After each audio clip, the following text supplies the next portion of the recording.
talk about the who, what, why, and where of some drone missions on Jornada.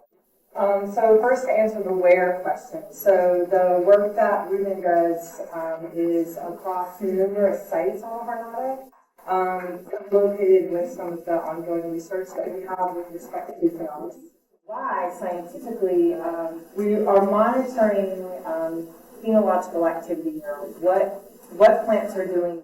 I am Ruben. I am a GIS analyst here at the Jornada. I'm unofficially drone pilot. So first of all, I want to let you know that I'm certified. Believe it or not, I had to get licensed to fly. And I went through FAA, I went through a certification and an exam for at Santa Teresa Airport. So I have a license, Part 107, which allows me to fly drones commercially.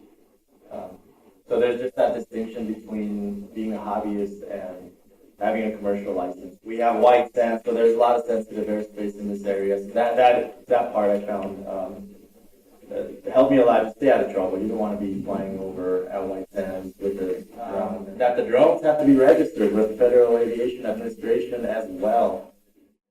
Each one serves a different purpose. This has a very high resolution RGB camera in it for 3D modeling and generating true color orthomosaics.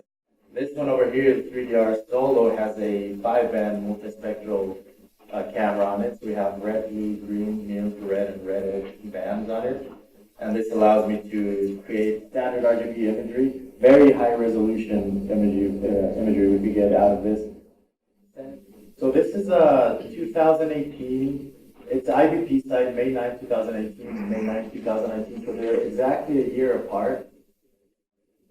The numbers that we have out there this year is amazing, and it's showing up. The NDVI, those are, what do you think, a centimeter diameter? They're really small. The drone is picking up. It's a small white daisy in the aster family.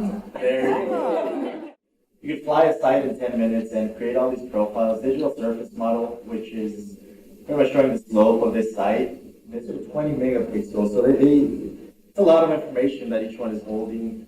I think a couple hundred images is the limit to process with this one. Another product derived from mainly the DJI Phantom because of the sensor. So it's a point cloud, which is a point cloud is a 3D digital representation of the landscape out there. So each pixel you see there is obviously representing a surface of something that is out there.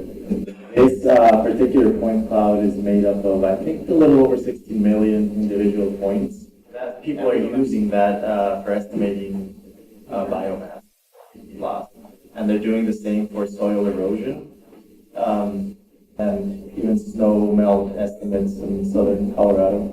So I compiled a few videos that I've taken over the years.